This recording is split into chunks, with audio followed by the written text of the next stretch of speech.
Hace 10 años, 2008, el país emprendió una profunda reforma a su sistema de justicia. Porque hace 10 años decíamos, con vehemencia, el país carece de un sistema de justicia creíble, que realmente enfrente la impunidad, que genere confianza de la población en la justicia mexicana. Recientemente, el presidente electo, Andrés Manuel López Obrador, dijo, no habrá paz sin justicia. Y nuestra invitada, Edna Jaime, ha dicho, no habrá justicia si realmente logramos consolidar el sistema de justicia penal acusatoria. De eso hablaremos hoy en México Social. El nuevo sistema de justicia penal acusatorio es resultado de un largo proceso de implementación que inició con las reformas constitucionales publicadas en 2008. Este nuevo modelo de enjuiciamiento entró en vigor en junio de 2016 y ha sido catalogado como la reforma jurídica más importante de los últimos 100 años en nuestro país.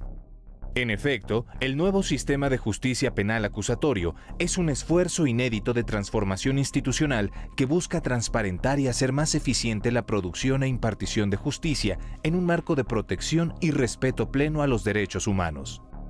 Sin embargo, en esta etapa de consolidación existen metas sin atender. De acuerdo con el informe Hallazgos 2017 de la organización México Evalúa, ningún estado de la República ha alcanzado la completa operación del sistema. Solo se cuenta con 23% de los asesores jurídicos necesarios para atender a 24 millones de víctimas. Un número importante de las comisiones estatales de atención a víctimas no están preparadas ni tienen personal suficiente ni insumos suficientes para brindar la atención jurídica necesaria. Las entidades federativas tienen en promedio más de 80% de impunidad en el ejercicio de sus funciones, siendo el nivel más bajo de impunidad el 60%, es decir, ningún estado de la República trabaja libre de impunidad. El informe también califica el avance y la calidad de las acciones de política pública, encontrando que ninguna entidad ha alcanzado el estándar establecido. Urge que el Estado mexicano atienda, garantice y active el acceso efectivo a la justicia en todos los ámbitos de las instituciones públicas y en todos los niveles de gobierno. Muy buenas noches. Como lo decíamos al principio del programa, uno de los temas centrales nucleares del México social tienen que ver con justicia y paz, y como bien dice Edna Jaime en un artículo reciente. Edna, muchísimas gracias por estar aquí nuevamente. Es un gusto, es un honor siempre estar aquí. Y estoy realmente convencido, como tú lo fraseaste en tu artículo, no puede haber justicia sin un sistema de justicia penal acusatorio consolidado.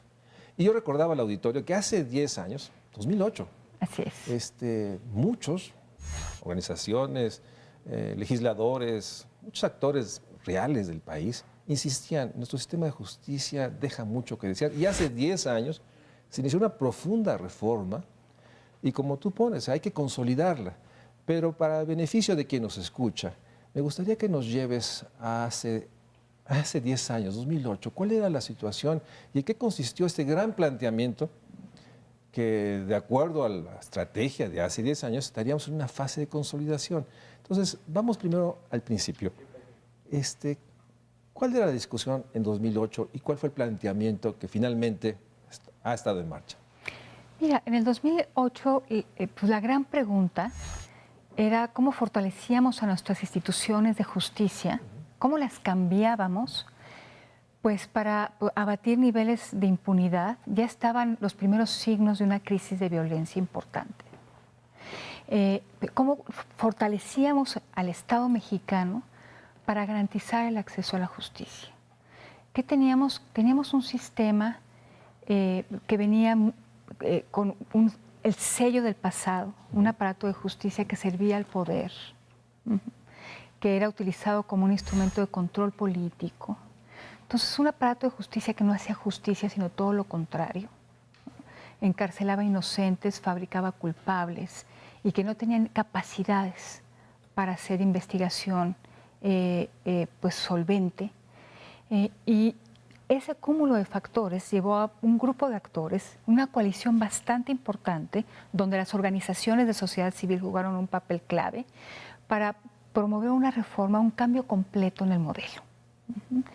Nuestro sistema en el pasado era un sistema inquisitorial, donde el imputado tenía que probar su inocencia, era culpable hasta que se probara lo contrario, a un sistema donde el imputado es inocente hasta que se le pruebe lo contrario. Un cambio radical. La presunción de inocencia es uno de los principios de este sistema. Entonces, ¿qué queríamos construir? Queríamos construir instituciones que fueran eficientes, que respetaran derechos humanos, que observaran el debido proceso legal y que se fueran profesionalizando para garantizar el acceso a la justicia. La justicia es central. Lo que se presenta ante la justicia son conflictos y de la capacidad del sistema para resolver esos conflictos depende que una sociedad tenga armonía, que una sociedad pueda resolver sus problemas y sus conflictos, que las víctimas reciban justicia, reciban reparación. Y eso también tiene un efecto, más de 3 bandas, sobre el tema de seguridad. Sin duda. El aparato de justicia también tiene un componente disuasivo. Si es efectivo, entonces genera una amenaza creíble de castigo, de sanción para quien infringe la ley, para quien comete un delito. Entonces, también eventualmente debería tener un efecto sobre la inseguridad y la violencia en el país. Es un componente esencial y fundamental y obviamente estábamos muy lejos en 2008 dándonos cuenta de la espiral de violencias que se desató y al revés, diríamos que era más pertinente avanzar. Entonces, durante 10 años, 2008, 8 años fueron la primera fase, ¿no?, de implementación. El Estado mexicano, por formación del Estado mexicano, fueron reformas constitucionales, mandató a todas las instancias a hacer las reformas. Probablemente la parte más evidente, lo sabe el auditorio, es los juicios orales. ¿no? Sí, un cambio radical.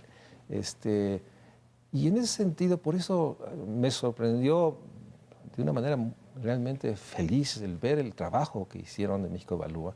Esta evaluación a 10 años y que pone en el centro pues esta necesidad de consolidar lo hecho. En ese sentido, me gustaría que fuéramos por los temas. Uno de los grandes temas hace 10 años era impunidad. Sí.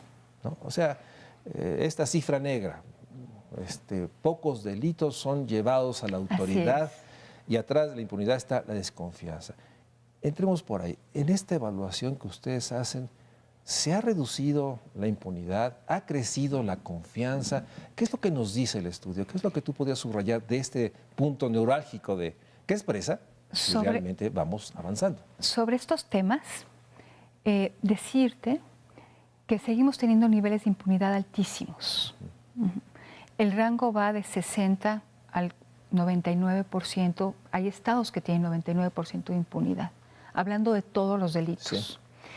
Pero otra cosa que es muy importante y que el estudio refleja es que los esfuerzos sí se recompensan.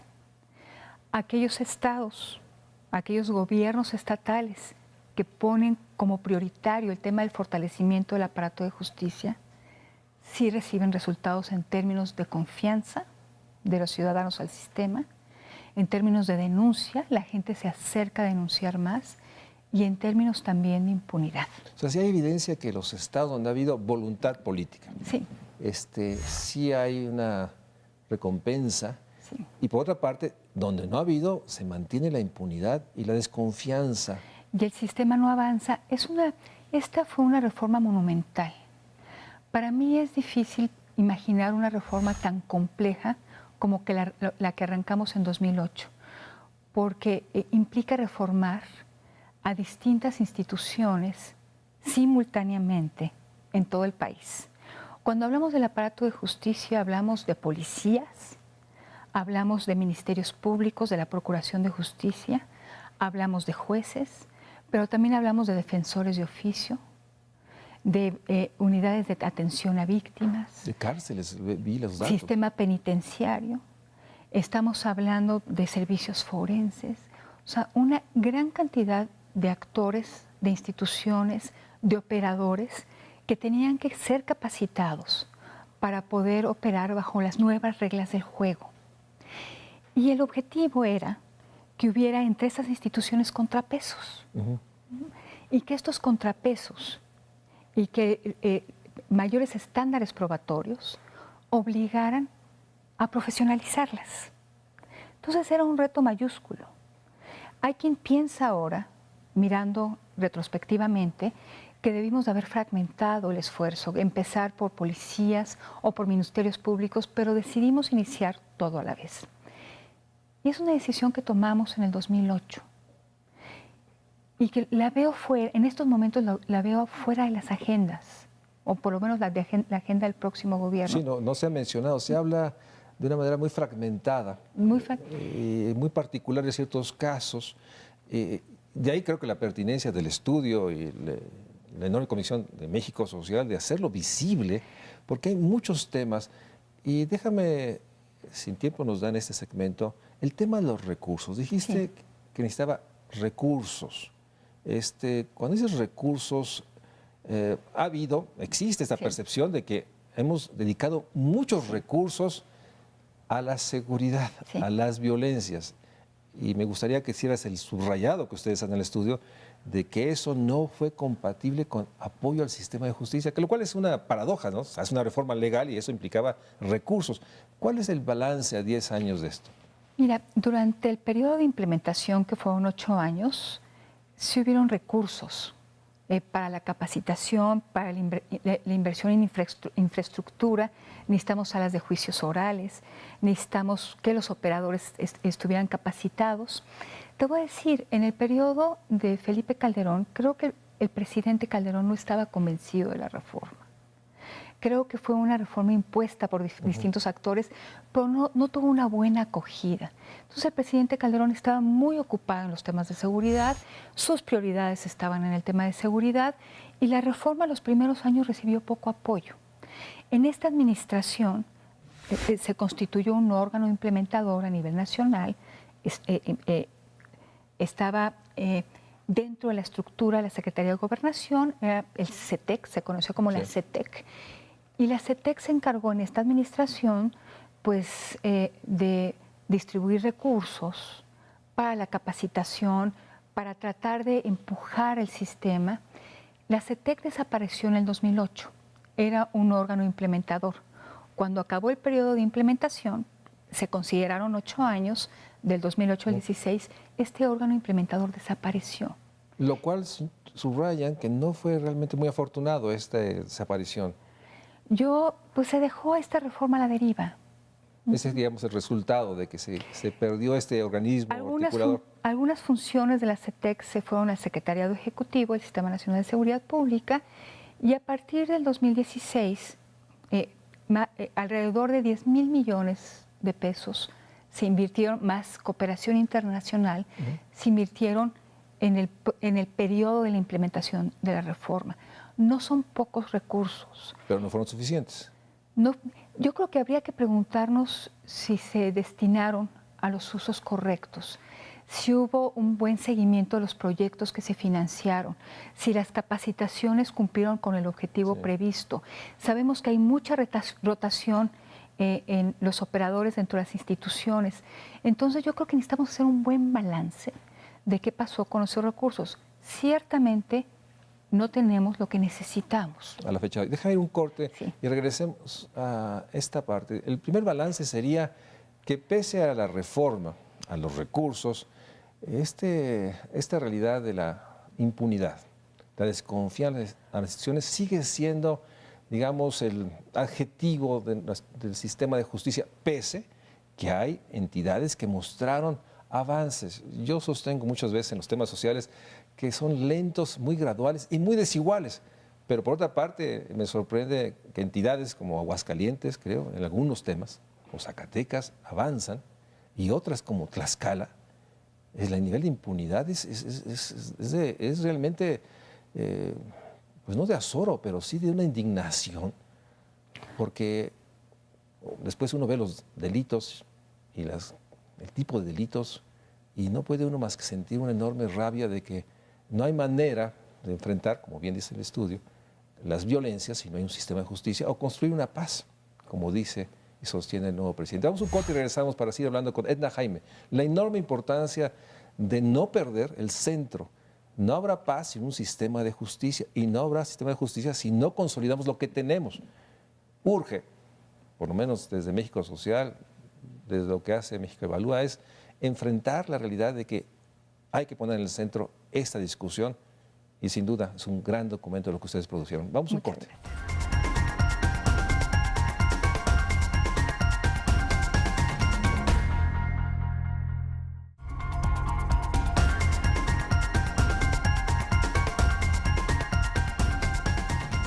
Estamos con Edna Jaime valorando un estudio que se ha hecho sobre qué tanto hemos avanzado en consolidar el sistema de justicia penal acusatorio. Y uno de los centros que pone el estudio es a la hora de la aprehensión, si realmente este cambio de dimensiones mayores, de que la presunción de inocencia debe prevaler y toca al acusador demostrar que sí es culpable, ¿hasta dónde esto ha avanzado? Porque finalmente es un tema fundamental y en eso está ligado el tema de que a la hora de la aprehensión se respeten los derechos, no haya intimidación, no haya tortura.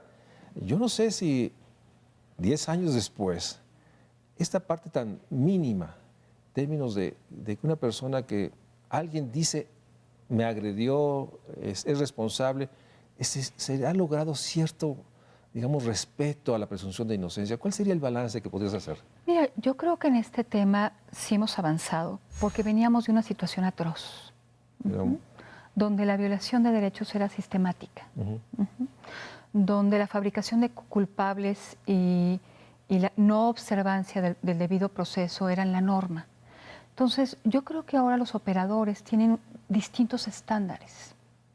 Que los puedan cumplir, ese es el gran tema, que necesitamos preparar a los operadores para que cumplan con los nuevos estándares. De que sigue habiendo violaciones, las hay. No creo que de manera generalizada. Y permíteme hablar de otro estudio que hicimos, se llamaba ¿Cómo se juzga en el Estado de México? Y ahí se hizo una encuesta a expedientes judiciales. Y sí encontramos que había casos de tortura probados por médicos legistas, que sin embargo los jueces de control, ahora tenemos esta figura, sí, no suspendían el proceso por esas razones. Entonces sí sigue habiendo violación de derechos humanos. Sí creo que en mucho menor medida, y la aspiración, creo que eso es central. ¿Por qué hicimos esta reforma? La hicimos porque queríamos un sistema de justicia que garantizara el acceso de justicia, observando respeto a derechos humanos. Entonces, estos son los raseros con los que tenemos que medir cómo está funcionando el sistema. Y yo creo que hay claros oscuros. Hemos mencionado que hay algunos estados que están operando mucho mejor que otros, donde los esfuerzos se ven reflejados en las mediciones que hacemos en el estudio Hallazgos 2017. Y me parece crítico entender cuál es la economía política, cuáles son los factores que hacen que algunos gobiernos sí asuman esta agenda como prioritaria y avancen, y haya políticos o gobernantes dispuestos a invertir su capital político y sus recursos financieros en consolidar este sistema. Es fundamental hacerlo. O sea, no creo que podamos tener sociedades armónicas, sociedades pacíficas, hablar de reconciliación, si no pasamos por un sistema de justicia que funcione. En ese sentido, el siguiente paso, una persona que cuando es consignada, y esperemos que prevalezca la presunción de inocencia, es que a partir de la ley, o el cambio, hay una obligación del Estado de proveer asistencia jurídica. Sí. Y ahí cómo estamos, porque obviamente los que tienen recursos, y esta parte brutal de la desigualdad, de aquellos que pueden pagar al abogado privado, tienen otro tipo de justicia. Así es. Y la mayoría se enfrenta a lo que hay. Sí. Y lo que hay está viciado de corrupción, de injusticias, de una enorme burocracia, por lo menos la percepción. Entonces la pregunta es, una vez que es consignado y reconociendo que ha habido avances y desiguales, graduales, pero sí ha habido avances, y en otras entidades ha habido realmente situaciones brutales, incluso de tortura, ¿hasta dónde el quien es consignado cuenta con el apoyo de un abogado pagado por el Estado? Esta dimensión, ¿cuál sería el balance a 10 años? Mira, sí tienen la garantía de un defensor de oficio. Ahora, en el estudio Hallazgos 2017, lo que se prueba es que la defensoría de oficio es de los aspectos olvidados. Te voy a poner un ejemplo. Un defensor de oficio en Nuevo León lleva simultáneamente alrededor de 800 casos. O sea, no lleva ninguno, es imposible que Yo quiero preguntarte cómo te sentirías. Abandonado. Abandonado. El promedio es como 200 casos. Entonces, sí tenemos asimetrías y brechas entre pues las distintas instancias del sistema de justicia. Hemos puesto más atención a unas que a otras. Ahora las víctimas tienen derecho a asesoría jurídica también, independientemente del defensor de oficio. También estas unidades de atención a víctimas, pues se ha invertido poco, no todos los estados la tienen. Entonces, pues la conclusión, estamos lejos de la aspiración, de las metas que nos propusimos con la reforma del 2008. ¿Y qué quiero decirte? Estamos en riesgo de quedarnos en el peor de todos los mundos. ¿Qué sería? En medio de una transición donde tenemos las inercias y vicios del pasado y un nuevo sistema que no alcanza a consolidarse. Este cambio institucional de gran envergadura no se va a dar solo. Las instituciones no se consolidan y no se profesionalizan por generación espontánea. Necesitamos políticas explícitas para fortalecerlas. Y políticos comprometidos. Esa es la condición sine qua non. Políticas nacionales, porque sin eso... si hacemos un recorrido a lo que ha pasado, vemos que de alguna medida esta gran reforma, esta reforma monumental como yo la describo, ha carecido de un liderazgo político. No he visto a ninguno de los presidentes a los que les ha tocado lidiar con ella realmente comprometiéndose con una reforma de justicia que nos ponga en un nivel distinto de desarrollo, de civilidad y de civilización. Para mí ese es un tránsito civilizatorio. Y me parece que no hemos tenido políticos realmente comprometidos con la reforma. En esta administración había prisa por concluir con el compromiso de llegar al 2008 con esta reforma pues concluida en todos los estados. Entonces, ¿hubo prisa? Hubo eventos, yo me acuerdo que en 2016 hubo algún evento, sí. 8 años después. Pero... Hubo eventos, los celebramos, pero en realidad hay muchas brechas que tenemos que cerrar en cuanto a capacitación y preparación de los operadores. Hablemos de la Procuración de Justicia. Ya la parte específica. Pues la procuración, los ministerios públicos no saben no tienen capacidades para hacer investigaciones complejas. Entonces, ¿a quiénes procesa nuestro sistema de justicia? Primodelincuentes, robos menores, jóvenes.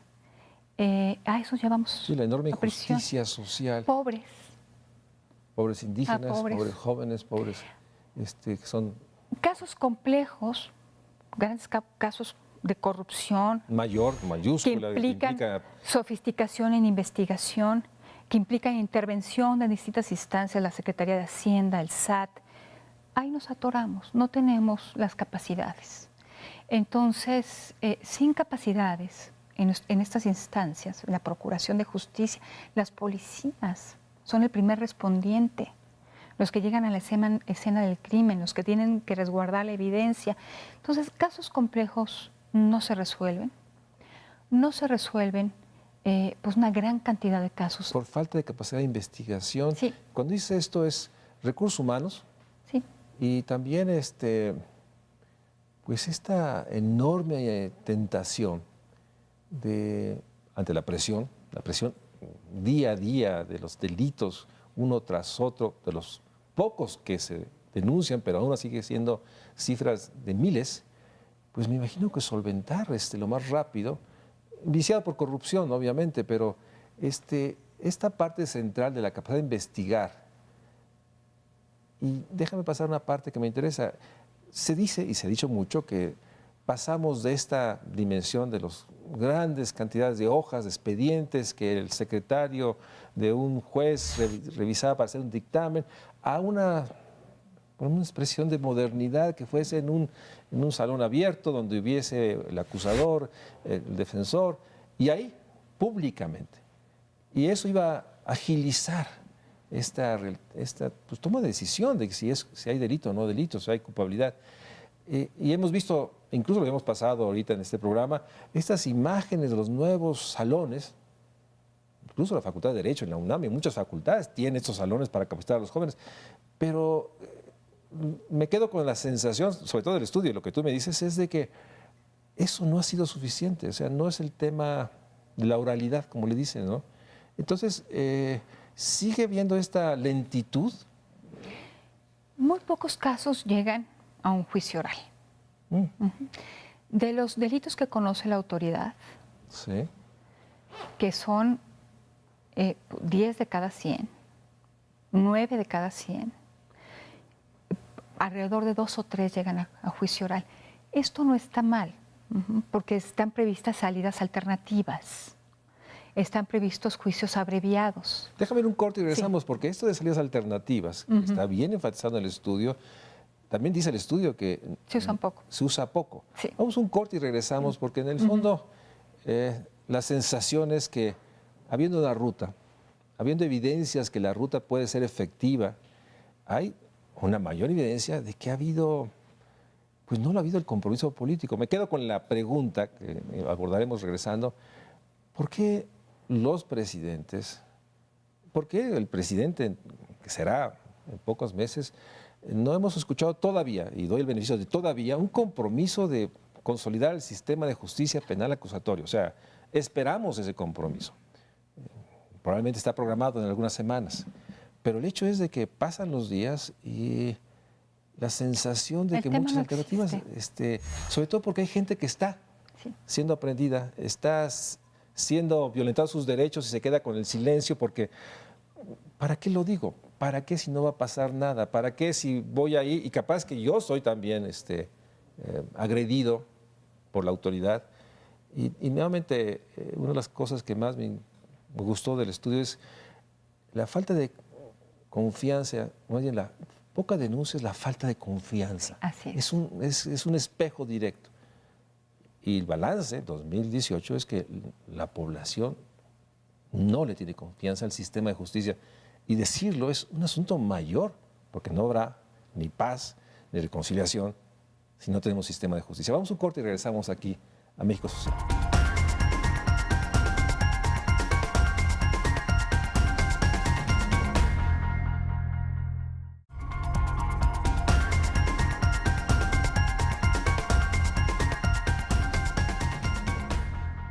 Edna, cuando fuimos al corte, introducías un tema que sin duda es central, como todo lo que está ahí dentro de esta gran reforma. Había alternativas, digamos, antes de llegar al juicio, antes de llegar a la reclusión. Y me decías que estas alternativas previstas en ley no han sido realmente utilizadas. Cuando dice alternativas, exactamente qué pensó el legislador, qué es lo que está dentro de esta reforma. Bueno, que no todos los conflictos se tenían que judicializar, o sea, llegar ante tribunales, llegar a un juicio, y había distintos mecanismos en distintos momentos para encontrar salidas alternativas. ¿Por ejemplo? Por ejemplo, la reparación del daño, que el ofensor y el ofendido llegaran a un acuerdo. ¿Y este acuerdo se hace ante la autoridad? Se puede hacer ante... ¿O lo promueve quién? Se puede hacer en distintas fases del proceso antes de que el caso se judicialice. Se consideraron juicios abreviados, que es cuando el inculpado reconoce su responsabilidad, entonces ya no se abre un juicio, sino que se le da una pena reducida porque ha aceptado su culpabilidad. Entonces había distintos mecanismos para desahogar el sistema. No todo se tiene que judicializar. Me parece fundamental que el proceso de justicia penal tenga salidas Claro. distintas a una sentencia para los conflictos.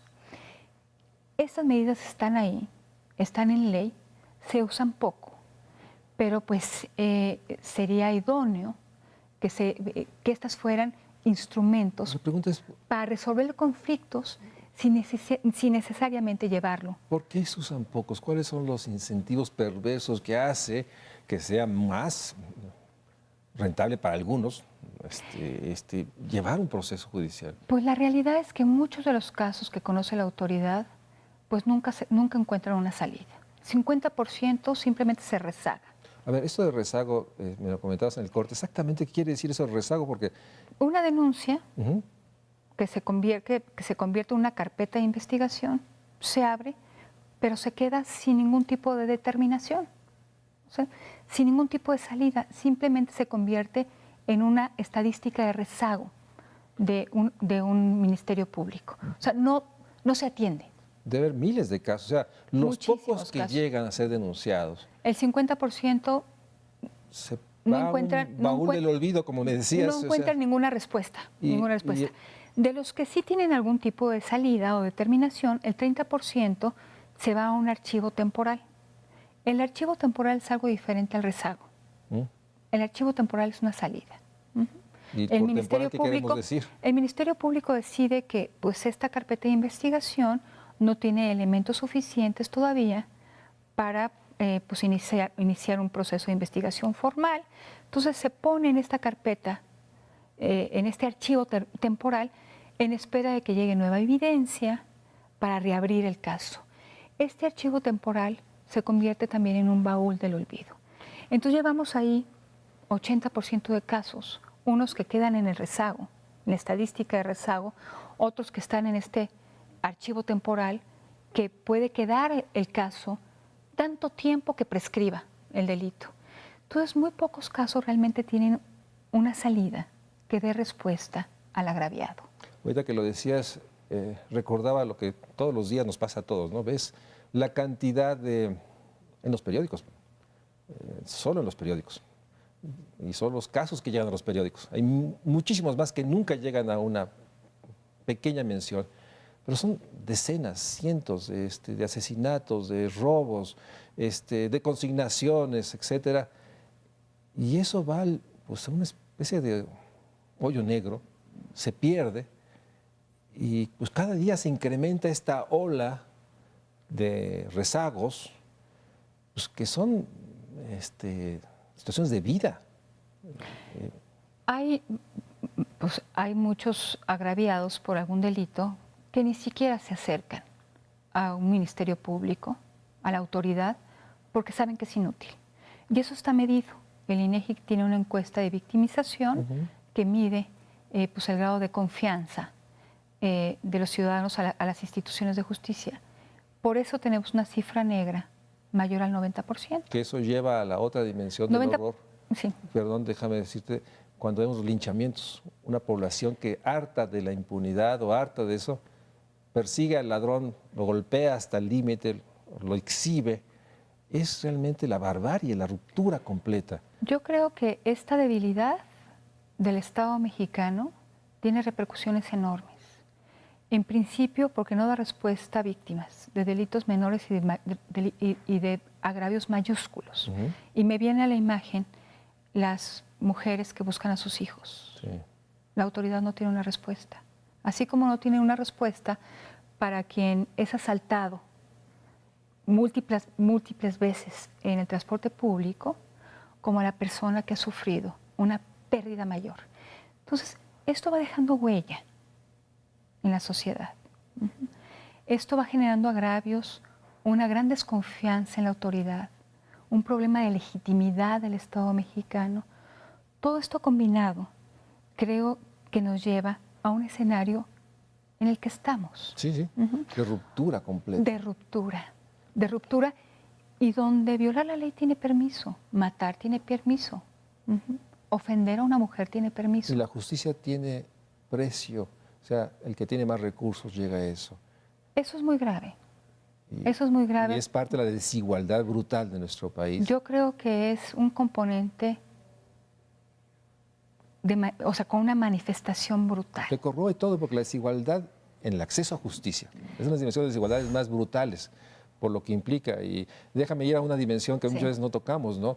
Cuando es el juicio de patria potestad, cuando es el juicio de pensión alimentaria, Para cuando es cualquier toda cosa. parte, todo eso está atrapado. Pero déjame seguir el proceso. Digamos que la autoridad, déjame entrar a la parte del sistema penitenciario. Sí. De alguna manera, el nuevo sistema busca que las gentes que lleguen realmente a pagar una pena en una cárcel sea cierto tipo y no este abuso que ha sido y que sigue siendo. Y hay esta cifra sorprendente que el número de personas en reclusorios, de acuerdo al estudio, sí se ha reducido. Incluso ha generado críticas. Hace poco el ex jefe de la ciudad decía que había un enorme incremento en los delitos porque no se llevaba a las cárceles, como si eso había sido respuesta. Háblanos de qué decía o qué dice la ley en términos del sistema penitenciario, cuáles son las alternativas. Y menos de 200,000 personas están en cárceles. Háblanos de este otro mundo que genera azor a todos los que pensamos en él. Este mundo es terrible. En las prisiones de este país se violan los derechos humanos cotidianamente. Uno de los aspectos muy positivos de la reforma, si estamos hablando de presunción de inocencia, tendríamos que hacer un uso muy diferente de la prisión preventiva. ¿Por qué alguien que está en proceso va a estar privado de su libertad? Por eso, la reforma contempla que la prisión preventiva oficiosa se va a reducir a ciertos delitos de alto impacto. Es clave, o sea, si estamos hablando de presunción de inocencia, no podemos tener a gente procesada por algún delito privada de su libertad. Digamos que está en el proceso de definir su culpabilidad y ya está pagando el delito. Exactamente, eso era común, esa era la moneda de cambio en nuestro antiguo sistema y lo sigue siendo, lo sigue siendo. Esto se combina, presunción de inocencia es clave, entonces la prisión preventiva debería ser usada en casos excepcionales.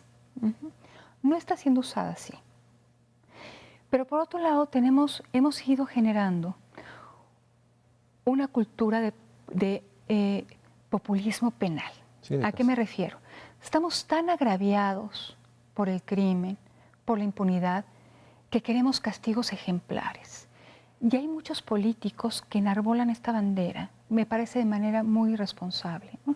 Cadena perpetua, a quienes pena de muerte, a quienes llegaban a hablar locura del candidato que estuvo participando de cortar manos. Increíble. ¿No? Entonces, se retroalimenta el sentir social, los políticos responden a ese sentir social y hemos tenido un populismo penal. Y todos los delitos se quieren volver graves, porque eso se han convertido en graves. Obliga a la reclusión. En muchos estados un robo agravado tiene la misma pena que un homicidio. Entonces, hemos criminalizado muchas conductas, hemos aumentado penas para todo, pero la realidad es que estamos castigando a los pobres, a quienes cometen delitos menores, estamos llenando nuestras cárceles con esos casos, estamos generando contaminación criminógena, un primo delincuente que convive con un criminal consumado, estamos generando un problema que se nos revierte. Así es y que pone en el centro que todo este discurso de la reintegración social es inexistente. Déjame un corte y regresamos a esta dimensión porque estoy convencido como tú que sigue habiendo este populismo judicial. Sí. En términos que todo es grave, todo debe estar en la cárcel, pensando que eso, digamos, es un instrumento que puede evitar el delito y la violencia cuando se ha mostrado que no. Vamos a un corte y regresamos a esta última fase, porque la población que está en las cárceles, esta población olvidada, está viviendo la violencia del Estado. Absolutamente. Ese es el tema, o sea, quien viola los derechos es el Estado. Es gravísimo. Y eso es gravísimo, porque desde ahí se genera una huella de miles de mexicanos que el agravio se los dio El propio Estado. propio Estado, y que si llegan a salir, con razón tiene un odio, un dolor, no se diga los familiares, porque fue el Estado, la autoridad judicial, el policía, la gente que está en las cárceles, no logro pensar cómo lo ubican, la fuente del agravio y del dolor. Y es un tema central. Vamos a un corte y regresamos aquí a México Social.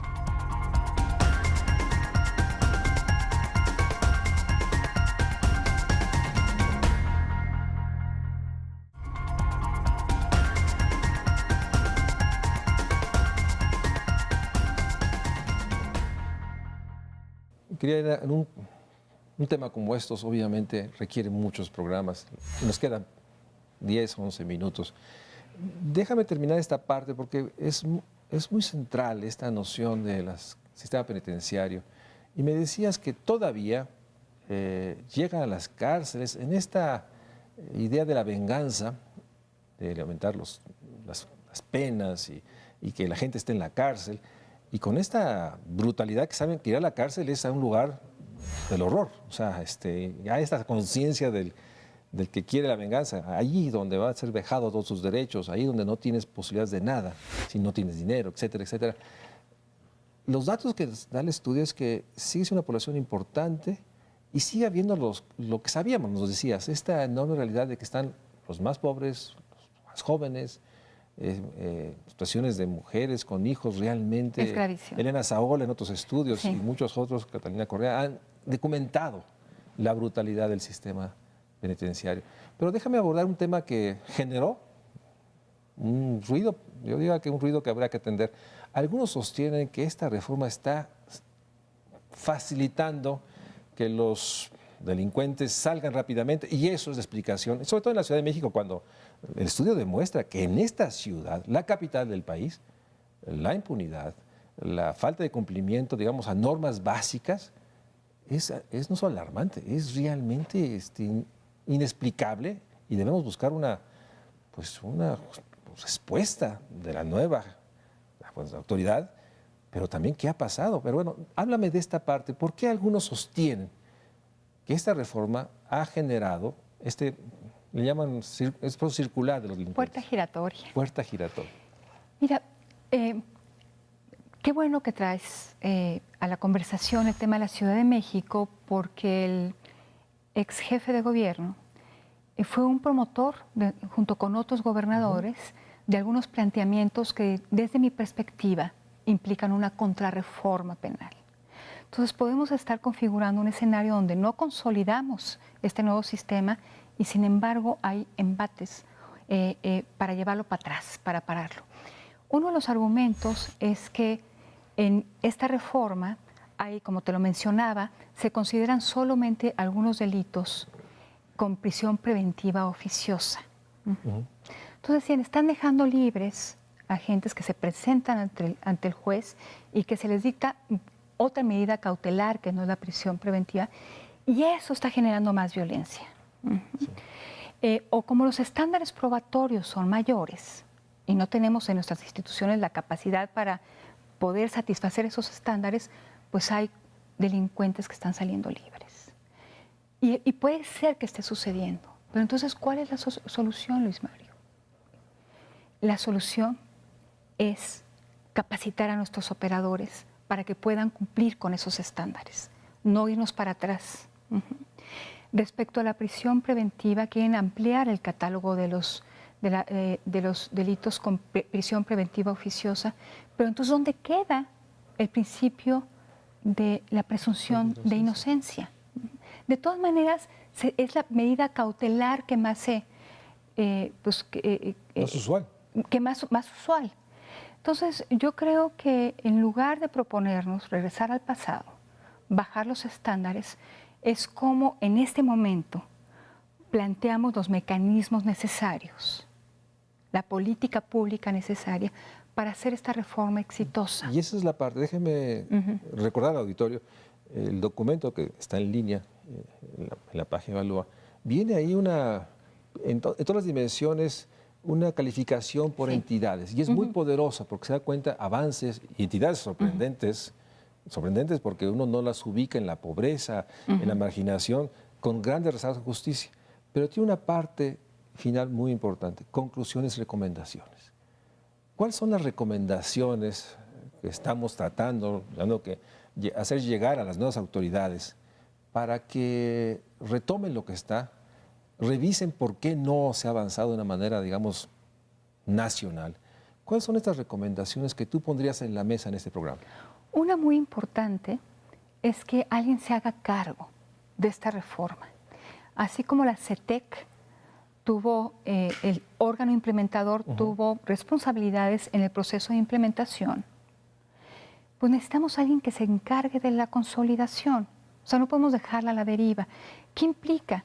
Pues implica hacer una evaluación de dónde estamos, planear de cómo podemos fortalecer aquellos aspectos que, sobre todo, de fortalecimiento en la operación de las instituciones de justicia, cómo planteamos el apoyo financiero para que esto sea posible y un trabajo de monitoreo y evaluación continuo que nos permita ir avanzando con la certeza de que estamos identificando dónde están los problemas y que estamos trabajando en resolverlos. Hay algunos estados que sí conservaron un órgano de implementación. Hay estados, hay entidades de la República que sí están teniendo estos esfuerzos y por eso salen muy bien posicionados en el ranking que realizamos. Querétaro es un caso muy particular donde hay un esfuerzo muy deliberado por hacer que este sistema funcione. Mencióname las entidades que, digamos, están arriba del promedio nacional sin que esto sea realmente una circunstancia de éxito, pero sí de avance. Sí, de avance. Pues Querétaro fue el primer lugar en el ranking, tiene un programa muy bueno, una buena práctica que sería deseable que adoptaran los otros estados. Tenemos a Guanajuato. Pese a esta ola de violencias homicidas que está lastimando ese estado. Guanajuato tiene un contagio de violencia criminal enorme, pero tiene esfuerzos muy notables en materia de justicia. Tiene un procurador que ha trascendido los cambios de gobierno. Hay un proyecto. Pues tenemos a Chihuahua, que fue de los pioneros en esta reforma. La complejidad de las violencias pone en el centro que es condición necesaria un sistema de justicia penal sólido. No es suficiente, pero sin ese no hay posibilidad de enfrentar las violencias. Pues, como es el caso de Guanajuato, Chihuahua. Y un caso que me llamó la atención fue Colima. Sale rankeado como una ciudad con mayores, deja ponerlo así, debilidades en el avance. Y tienes esta expansión de estos homicidios, el indicador síntesis para muchos de las violencias, y está la Ciudad de México hasta abajo en todos los indicadores. Sí, la Ciudad de México con retrocesos en de la medición anterior, que es hallazgos 2016 a 2017, hay retrocesos. Entonces, sí es muy importante considerar que en el fenómeno de la violencia o tratar de contener la violencia, la justicia es un componente, pero no es el único. Necesitamos trabajar en policías locales, en prevención, en mecanismos de reducción de violencia, en articulación. Es complejísimo. Entonces, la justicia es un componente, no es el único. Pero sí percibes, y hay evidencia de que puede haber retrocesos. O sea, entidades que en el cambio sexenal. Sin duda. Los gobernadores, hay 9 gobernadores nuevos. Si no retoman esto, estas entidades también pueden regresar Sin duda. a situaciones, no creo que sea como estaba antes, algo más sí necesitamos como una coalición de actores en cada estado apoyando esta reforma para darle continuidad. Las discontinuidades son terribles en ejercicios de construcción de instituciones como implica esta reforma. Entonces, fortalecer instituciones es un proceso que se cocina a fuego lento, que necesita tiempo, que necesita recursos por un periodo amplio de tiempo. Si hay una ruptura, una discontinuidad, podemos deshacerlo andado. Entonces, en los casos donde vemos avances, es que ha habido un esfuerzo continuo. Y creo que es muy importante rescatar las buenas prácticas de estos lugares para mandar una señal de que sí es posible, de que la aspiración del 2008 sí puede materializarse. Se necesita la conjunción de muchos elementos. Uno central, y ya hablamos de él, es liderazgo político, son recursos, es un buen plan, es un buen sistema de coordinación y de monitoreo. Solas, estas reformas no van a poder madurar, pero sí decirte que no estamos destinados a tener instituciones débiles, poco profesionales. Si vemos otros ámbitos de nuestra vida pública, vemos que hemos logrado construir buenas instituciones, un instituto electoral que hace bien su trabajo de organizar elecciones, un Banco de México que ha pasado la prueba de cambios de gobierno y sigue siendo sólido. Sí hemos podido ir, ¿por qué acá no? Sí entiendo que eso es de una complejidad enorme, pero creo que si abandonamos la reforma en este momento, vamos a fracasar. Y el fracaso tendría consecuencias enormes. Sobre todo en términos de vida, dolor, tristeza, abandono, impunidad. Y en eso deja de ser muy frontal. O sea, este rearreglo institucional que el nuevo presidente le está planteando de la nueva Secretaría de Seguridad, todo eso puede ser acciones no solo necesarias, eficaces, eficientes, pero si no tiene el sistema de justicia penal en el centro de consolidarlo, de volverlo parte, estamos realmente atendiendo el problema de una manera muy parcial. Y de ahí la importancia del estudio, la importancia de lo que has señalado. Creo que si no abordamos el problema de una manera integral, vamos a fracasar de nuevo. Entonces, ¿qué veo hasta ahora? Es muy temprano para hacer un juicio sobre los planteamientos del gobierno electo o del presidente electo y de su equipo, porque estamos justo en una transición, pero veo mucha fragmentación. Veo que las distintas pistas no están embonando correctamente. He escuchado el planteamiento para el tema de seguridad, la nueva Secretaría de Seguridad Pública, y no lo veo bien conectado con el tema de justicia, y no lo veo bien conectado con el tema de prevención, y no lo veo bien conectado con el tema de lo que se está hablando ahora de procesos de verdad, de justicia transicional. Entonces, si todo esto no arma un rompecabezas, no vamos a tener buenos resultados. Me preocupa que estemos hablando de justicia transicional, de atención a víctimas, de poner a la víctima en el centro y que no tengamos esta agenda de la consolidación del sistema de justicia penal en el centro.